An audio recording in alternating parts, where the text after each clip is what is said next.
You know, one of the challenges of moving through from vision to action and creating our dreams and vision in the world is the challenge of doing it in a good way.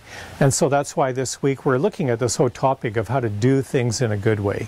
And one of the things that we talked about yesterday was the idea of being mindful, being present in your doing. And today I want to look at this idea of striving versus guiding. So with regards to striving, what I'm talking about is the idea of grasping too hard for what you want, pushing too hard for what you want, running faster than what is needed for what you want. It's like being a bully towards life, and you're going to make it happen no matter what.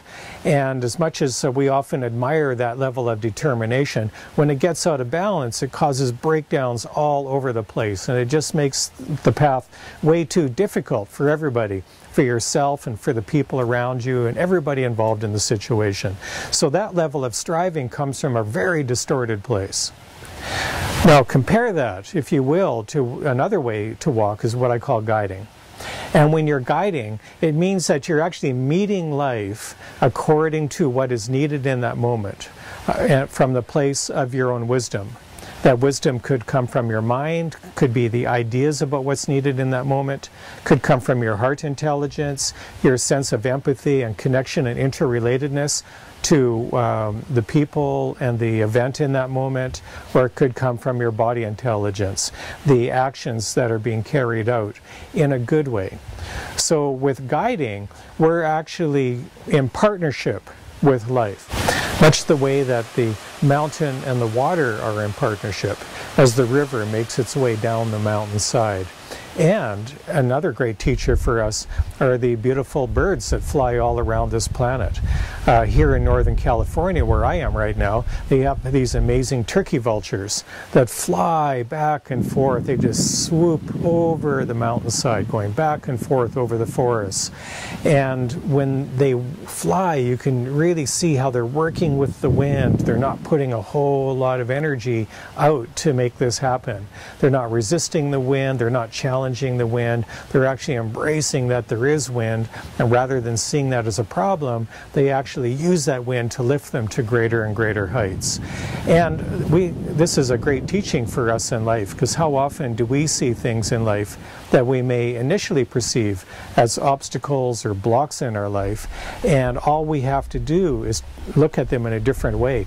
Look at them as presenting opportunity, look at them as a resource, and just ask yourself, how do you work with this energy that's coming into your life rather than resist it or push back against it?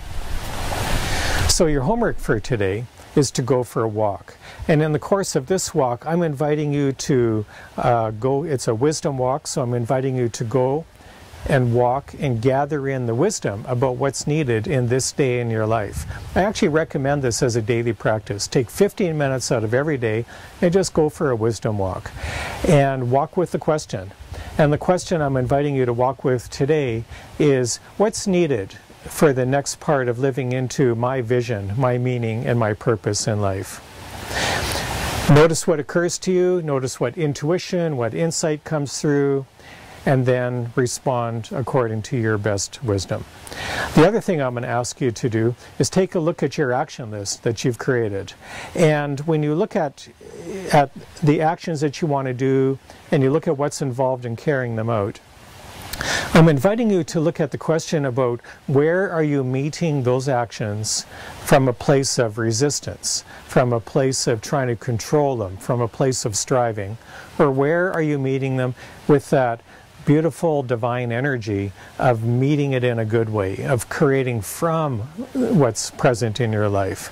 And so take a look at the actions that you have in your life, take a look at the people that are involved in those actions, the situations that are involved in those actions, and just look at where could you partner with them in a better way. How could you cooperate with them in a better way so that everybody is better off for the experience of it.